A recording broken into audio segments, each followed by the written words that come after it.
Bus ಎಲ್ಲರಿಗೂ ನಮಸ್ಕಾರ. Welcome back to Sagar stories. ಮಗ RCB ವರ್ಸಸ್ KKR ನಾಡಿನ ಮ್ಯಾಚ್ ನಮ್ಮ RCBದು ಹೋಮಲ್ಲಿ ಆಗ್ತಾ ಇದೆ. ಈ ಮ್ಯಾಚ್ಗೆ ಪ್ಲೇಯಿಂಗ್ 11 ಕಂಪ್ಯಾರಿಸನ್ ಮಾಡೋಣ. ಎರಡು ಟೀಮ್ದು ಹೆಂಗಿದೆ ಅಂತ, ಯಾರು ಸ್ಟ್ರಾಂಗ್ ಆಗಿ ಕಾಣಿಸ್ತಿದ್ದಾರೆ, ಯಾರು ಸ್ವಲ್ಪ ಡೌನ್ ಕಾಣಿಸ್ತಿದ್ದಾರೆ, ಆನ್ ಪೇಪರ್ ಯಾರು ಚೆನ್ನಾಗಿ ಕಾಣಿಸ್ತಾ ಇದ್ದಾರೆ ಅಂತ ನೋಡ್ಬಿಡೋಣ. ಅದಕ್ಕಿಂತ ಮುಂಚೆ ಚಾನಲ್ ಸಬ್ಸ್ಕ್ರೈಬ್ ಹಾಕೊಳ್ಳಿ. ಬೇಗ 300K ಸಬ್ಸ್ಕ್ರೈಬರ್ಸ್ನ ಕಂಪ್ಲೀಟ್ ಮಾಡ್ಬಿಡೋಣ. IPL ಮುಗಿಯೋ ಅವಸ್ಥೆಯಲ್ಲಿ ಟಕ ಸಬ್ಸ್ಕ್ರೈಬ್ ಆಗ್ತಾ ಇರ್ಬೇಕು ಎಲ್ಲರೂ ಬಂದು. ಓಕೆ, ಹೋಗ್ಬಿಡೋಣ ಇವಾಗ ಮ್ಯಾಟ್ರಿಗೆ. ಹೆಂಗೆ ಕಾಣಿಸ್ತಾ ಇದೆ ನೋಡ್ತಾ ಇರ್ಬೋದು. Playing 11 probable predicted playing 11. ನಾನು ಟೀಮಲ್ಲಿ ಚೇಂಜಸ್ ಆಗುತ್ತೆ, ಅದಾಗುತ್ತೆ, ಇದಾಗುತ್ತೆ ಅಂತ ಈ ಮ್ಯಾಚ್ಗೆ ಹೇಳ್ತಾ ಇಲ್ಲ. ಯಾಕೆಂದರೆ RCB ಯಾಕೋ ಚೇಂಜಸ್ ಮಾಡೋ ಥರ ಕಾಣಿಸ್ತಾ ಇಲ್ಲ. ಮಾಡಂಗಿದ್ರೆ ಲಾಸ್ಟ್ ಮ್ಯಾಚ್ ಮಾಡಿರಬೇಕಾಗಿತ್ತು. ಅಲ್ಜಾರಿ ಜೋಸೆಫ್ ಇನ್ನೂ ಒಂದು ಅವಕಾಶ ಕೊಡುವಂಥ ಸಾಧ್ಯತೆ ಜಾಸ್ತಿ ಇದೆ. ಏನಕ್ಕೆ ಅಂತಂದರೆ ಆ್ಯಂಡಿ ಫ್ಲವರ್ಸು ಅವ್ರ ಮೇಲೆ ಸಿಕ್ಕಾಪಟ್ಟೆ ನಂಬಿಕೆನ ಇಟ್ಬಿಟ್ಟಿದ್ದಾರೆ. ಯಾಕಂದರೆ ಬೇರೆ ಲೀಗಲ್ಲಿ ಅವ್ರ ಜೊತೆಗೆ ಆಡಿ ಅಭ್ಯಾಸ ಇರೋನ ಫ್ಯಾಫ್ ಅವರು ಕೂಡ ಅವ್ರ ಜೊತೆಗೆ ಆಡಿದ್ದಾರೆ. ಆದ್ದರಿಂದ ಅವ್ರ ಮೇಲೆ ಸಿಕ್ಕಾಪಟ್ಟೆ ನಂಬಿಕೆ ಅಂತೂ ಇಟ್ಟಿದ್ದಾರೆ. ಸೊ ಆ ನಂಬಿಕೆನ ಉಳಿಸ್ಕೊಂತಾರೆ ಅಂತ ನಾವು ಕೂಡ ಅನ್ಕೊಂಡಿದ್ದೀವಿ. ಇನ್ನೊಂದು ಮ್ಯಾಚು ಅಥವಾ ಒಂದೆರಡು ಮ್ಯಾಚ್ ಅವಕಾಶ ಕೊಡಬೇಕು. ಯಾಕಂದರೆ ಲಾಸ್ಟ್ 2 ಮ್ಯಾಚು ತತ್ಕಿಸ್ಕೊಂಡಿರೋ ಸರಿಯಾಗಿ. ಸಿರಾಜಣ್ಣ ಕಂಬ್ಯಾಕ್ ಮಾಡಿದ್ರು, ಇವ್ರು ಕಂಬ್ಯಾಕ್ ಮಾಡೋಕ್ಕಾಗಿಲ್ಲ ಲಾಸ್ಟ್ ಮ್ಯಾಚು. ಇವರೇ ಕಾಸ್ಟ್ಲಿಯೆಸ್ಟ್ ಸ್ಪೆಲ್ನ ಮಾಡಿದ್ದು ನಮ್ಮ RCB ಪರವಾಗಿ ಅಲ್ಜಾರಿ ಜೋಸೆಫು. ಈ ಮ್ಯಾಚು ಕೂಡ ಆಡ್ತಾರೆ ಅಂತ ಅನ್ಕೊಂಡಿದ್ದೀನಿ. ಸೊ ಆ ಪಾಸಿಬಲ್ ಚೇಂಜ್ ಆಗಲ್ಲ, ಆದರೂ ಆಗ್ಬೋದು ಗುರು, ಯಾವನಿಗೆ ಗೊತ್ತು. ನಾನು ಲಾಸ್ಟ್ ಮ್ಯಾಚ್ ಆಗುತ್ತೆ ಅಂತ ಅನ್ಕೊಂಡಿದ್ದೆ, ಅವಾಗ ಆಗಲಿಲ್ಲ. ಈ ಮ್ಯಾಚ್ ಆಗೋದಿಲ್ಲ ಅಂತ ಅನ್ಕೊಂಡಿದ್ದೆ, ಇವಾಗ ಮಾಡಿದ್ರೆ ಮಾಡ್ಬಿಡ್ಬೋದು. ಲೋಕಿ ಫರ್ಗ್ಯೂಸನ್ ತಂದ್ಬಿಡ್ಬೋದು. 2 ಮ್ಯಾಚ್ ಇಕ್ಕಿಸ್ಕೊಂಡ್ರೆ ಸಾಕು ಗುರು, ಬಾಗೋರು ಲೋಕಿ ಫರ್ಗ್ಯೂಸನ್ ತಂದ್ಬಿಡ್ಬೋದು. ಬಟ್ ನಾನೇನು ಎಕ್ಸ್ಪೆಕ್ಟ್ ಮಾಡ್ತಿಲ್ಲ change. 11 probable predicted playing 11 display ಮಾಡ್ತಾ ಇದ್ದೀನಿ, ನೋಡ್ತಾ ಇರ್ಬೋದು. ಆನ್ ಪೇಪರ್ ನೋಡ್ತು ಅಂತ ಅಂದರೆ ಮಗ ಲಾಸ್ಟ್ ಮ್ಯಾಚ್ನ ಇವರು ಗೆದ್ಬಿಟ್ಟು ಬರ್ತಾ ಇದ್ದಾರೆ, ನಮ್ಮ RCB ಕೂಡ ಗೆದ್ಬಿಟ್ಟು ಬರ್ತಾ ಇದ್ದಾರೆ. ಸೊ ಆನ್ ಪೇಪರ್ ನೋಡ್ತು ಅಂದರೆ ಯಾವ ಟೀಮ್ ಬಲಿಷ್ಠವಾಗಿ ಕಾಣಿಸ್ತಾ ಇದೆ ನಿಮಗೆ ಕಾಮೆಂಟ್ ಸೆಕ್ಷನ್ಲಿ ಕಾಮೆಂಟ್ ಮಾಡಿ ತಿಳಿಸಿ. ನನಗೇನೋ ಅನ್ನಿಸ್ತಾ ಇದೆ ಮಗ, ಆನ್ ಪೇಪರ್ ನೋಡ್ತು ಅಂತಂದರೆ KKR ಬಲಿಷ್ಠವಾಗಿ ಕಾಣಿಸ್ತಾ ಇದೆ ಅಂತ. ಯಾಕಂದರೆ ನೋಡಿ ಹೆಂಗಿದೆ ಅಂತ. ಸಾಲ್ಟ್ ಕೂಡ ಒಳ್ಳೆ ಫಾರ್ಮಲ್ಲಿ ಕಾಣಿಸ್ತಾ ಇದ್ದಾರೆ. ಫ್ಯಾಫು ಏನೋ ಒಂದು ಡಿಸೆಂಟ್ ಫಾರ್ಮಲ್ಲಿ ಕಾಣಿಸ್ತಿದೆ, ಏನಂತ ಹಾವಳಿ ಏನು ಕೊಡ್ತಾ ಇಲ್ಲ. ಬಟ್ ಆದ್ರೂ ನನ್ನ ಪ್ರಕಾರ ಸಾಲ್ಟು ಒಂಥರ ಹಾವಳಿ ಕೊಡೋದು ಯಾಕೋ ಡೌಟ್ ಕಾಣಿಸ್ತಾ ಇಲ್ಲ ನಮ್ಮ RCB ಮೇಲೆ.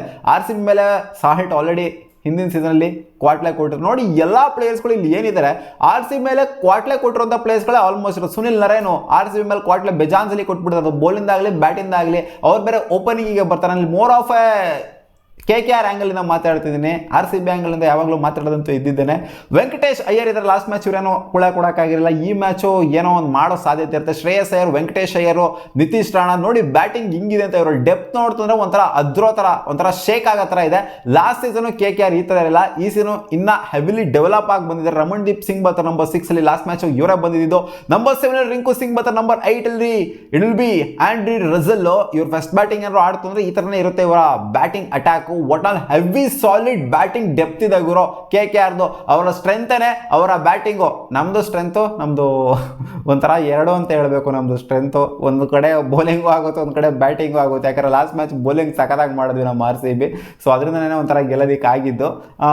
ಬಟ್ ಆದರೂ ಕೂಡ ಬ್ಯಾಟಿಂಗೇ ನಮ್ಮದು ಕೂಡ ಒಂದು ಸ್ವಲ್ಪ ಮೇನ್ ಸ್ಟ್ರೆಂತ್ ಅಂತ ಹೇಳಬೇಕು. ಬಟ್ ಇವ್ರದಂತೂ ಬಲಿಷ್ಠವಾಗಿ ಸಿಕ್ಕಾಪಟ್ಟೆ ಹೆವಿ ಸಾಲಿಡಾಗಿ ಕಾಣಿಸ್ತಿದೆ. ಬ್ಯಾಟಿಂಗ್ ಡೆಪ್ತ್ ಅಂತೂ ಸೈಕ್ ಆಗಿದೆ. ರಿಂಕು ಸಿಂಗು ಮತ್ತು ರಸಲ್ಲು ಇವರೆಲ್ಲ ಏನಾದ್ರು ನಿಂತ್ಕೊಂಡು ಚಚ್ತು ಅಂತಂದರೆ ಎಲ್ಲ ಕಳ್ಕೋಬೇಕಷ್ಟೇ ಚಿನ್ನಸ್ವಾಮಿ ಸ್ಟೇಡಿಯಮ್ಮಲ್ಲಿ. ಎಕ್ಸ್ಪೆಕ್ಟೇಷನ್ ಅಂತೂ ವಿಪರೀತವಾಗಿದೆ.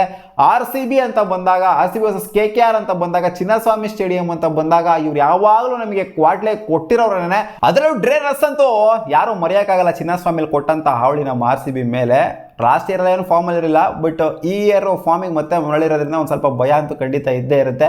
ಇವರು ಮೋರ್ ಆಫ್ ಎ ಸ್ಪಿನ್ನರ್ ಹಾಕಿಂದ ಬರ್ತಾರೆ. ನೋಡಿ ಇಲ್ಲಿ ಒಂಥರ 3 ಜನ ಒಂಥರ ಮೇನ್ ಸ್ಪಿನ್ನರ್ ಇದೆ ಅಂತ ಹೇಳಬೇಕು. ನರೇನ್ ಇದ್ದಾರೆ, ಆಮೇಲೆ ಇವಾಗ ವರುಣ್ ಚಕ್ರವರ್ತಿ, ಆಮೇಲೆ ಸುಯಾಶ್ ಅವರು ಇಂಪ್ಯಾಕ್ಟ್ ಪ್ಲೇಯರ್ ಆಗಿ ಬರ್ತಾರೆ. ಇನ್ ಕೇಸ್ ಏನಾದ್ರು ಫಸ್ಟ್ ಬ್ಯಾಟಿಂಗ್ ಆಡ್ತಾರೆ, ಸೆಕೆಂಡ್ ಬೌಲಿಂಗ್ ಮಾಡಬೇಕಾದ್ರೆ ಅವರು ಇಂಪ್ಯಾಕ್ಟ್ ಪ್ಲೇಯರ್ ಆಗಿ ಬರ್ತಾರೆ. ಅಥವಾ ರಮಣ್ದೀಪ್ ಸಿಂಗ್ ಅವರು ಇವ್ರಿಗೆ ಇಂಪ್ಯಾಕ್ಟ್ ಆಗಿ ಬರುವಂಥ ಸಾಧ್ಯತೆ ಇರುತ್ತೆ. ಇನ್ ಕೇಸ್ ಏನಾದ್ರು ಚೇಸ್ ಮಾಡ್ತಾ ಇದ್ದಂಥ ಸಮಯದಲ್ಲಿ ನಮಗೂ ಕೂಡ ಅಷ್ಟೇ ಇಂಪ್ಯಾಕ್ಟ್ ಆಗಿ ಲೋಮ್ರೋರ್ ಅವರು ಬರುವಂಥ ಸಾಧ್ಯತೆ ಇದೆ, ಅಥವಾ ಕರಣ್ ಶರ್ಮಾ ಅವರು ಬರುವಂಥ ಸಾಧ್ಯತೆ ಇದೆ, ಅಥವಾ DK ಅವರು ಬರುವಂಥ ಸಾಧ್ಯತೆ ಇದೆ. ಯಾರನ್ನ ಬೇಕಾದ್ರೂ ಯೂಟಿಲೈಸ್ ಮಾಡ್ಕೋಬಹುದು ನಮ್ಮ RCB ಇಂಪ್ಯಾಕ್ಟ್ ಪ್ಲೇಯರ್ ಆಗಿ.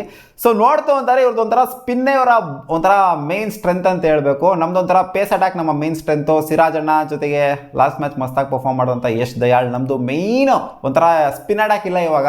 Spin more of A spin ಥರ ಕಾಣಿಸ್ತಾ ಇಲ್ಲ ನಮ್ಮದು. ಜಮಾನ್ದಲ್ಲಿತ್ತು RCBದು, ಇಲ್ಲಾಗ ಅವರು ಸ್ಪಿನ್ನರ್ಸ್ ವಿಕೆಟ್ ಎತ್ತಬೇಕು ಅಂತ. ಇವಾಗ ಪೇಸಸ್ಗಳೇ ವಿಕೆಟ್ ಎತ್ತಾ ಇರೋದು. ಚೆನ್ನಾಗಿ ಪರ್ಫಾರ್ಮ್ ಮಾಡೋದ್ರಿಂದ ಲಾಸ್ಟ್ ಮ್ಯಾಚ್ ಎಕ್ಸ್ಪೆಕ್ಟೇಷನ್ ನಮ್ದು ಇರೋದು ಪೇಸಸ್ಗಳ ಮೇಲೆ ವಿಪರೀತವಾಗಿ. ಒಟ್ಟಲ್ಲಿ ಮಗ 2-11 ನೋಡ್ತು ಅಂದ್ರೆ ನಮ್ಮ RCB 11 ಬಗ್ಗೆ ದಿನಾಗ್ಲೂ ಯಾವಾಗಲೂ ಮಾತಾಡ್ತಾನೆ ಇರ್ತೀವಿ ನಾವು. ನಮ್ಮ RCB 11 ಬಗ್ಗೆ ಮತ್ತೆ ಬ್ರೀಫಾಗಿ ಹೇಳೋವಂಥ ಅಗತ್ಯತೆ ಏನಿಲ್ಲ. ನಮ್ಮ ಬ್ಯಾಟಿಂಗ್ ಲೈನಪ್ಪು, ನಮ್ಮ ಬೌಲಿಂಗ್ ಲೈನಪ್ಪು, ಅಟ್ಯಾಕು ಯಾವ ಥರ ಇದೆ ಅಂತ ಎಲ್ಲ. ಸೊ ಇಲ್ಲಿ KKRನ ಸ್ವಲ್ಪ ಅನಲೈಸ್ ಮಾಡಬೇಕಾಗಿತ್ತು. KKR RCB ಮುಂದೆ ಯಾವ ಥರ ಕಾಣಿಸ್ತಾ ಇದೆ ಅಂತಂದರೆ ಇದೊಂಥರ ಅದೇ ಹೇಳಿದ್ನಲ್ಲ 50-50 ಥರ ಕಾಣಿಸ್ತಿದೆ. 60-40 ಅಂತಲೇ ಹೇಳ್ಬೇಕು. ಸ್ವಲ್ಪ ನನಗೇನೋ ಬಲಿಷ್ಠವಾಗಿ ಕಾಣಿಸ್ತಿದೆ ಅಂತ ಅನ್ನಿಸ್ತಿದೆ KKR. ಬಟ್ ಇದು ಆನ್ ಪೇಪರ್ ಅಷ್ಟೇನೆ, ಮ್ಯಾಚ್ ಇವರೇ ಗೆದ್ಬಿಡ್ತಾರೆ ಅಂತಲೂ ಕೂಡ ಹೇಳೋದಕ್ಕಾಗೋದಿಲ್ಲ. ಆನ್ ಪೇಪರ್ ನೋಡ್ತಂದ್ರೆ KKR ನನ್ನ ಪ್ರಕಾರ ಸ್ವಲ್ಪ ಬಲಿಷ್ಠವಾಗಿ ಕಾಣಿಸ್ತಾ ಇದ್ದಾರೆ. ಯಾಕಂದರೆ ಅವರು ಒಂಥರ ಬರೀ ಬ್ಯಾಟಿಂಗ್ ಮಾತ್ರ ಅಂತಲ್ಲ, ಅವರ ಸ್ಪಿನ್ ಅಟ್ಯಾಕು RCBಗೆ ಕ್ವಾಟ್ಲಾಕ್ ಕೊಟ್ಟಿದೆ ಈ ಹಿಂದೆ ಎಲ್ಲ. ಸೊ ಅದಕ್ಕೋಸ್ಕರ ಹೇಳ್ತಾ ಇದ್ದೀನಿ, RCBಗೆ ತೊಂದರೆ ಆದರೂ ಆಗ್ಬಿಡ್ಬೋದು ಅಂತ.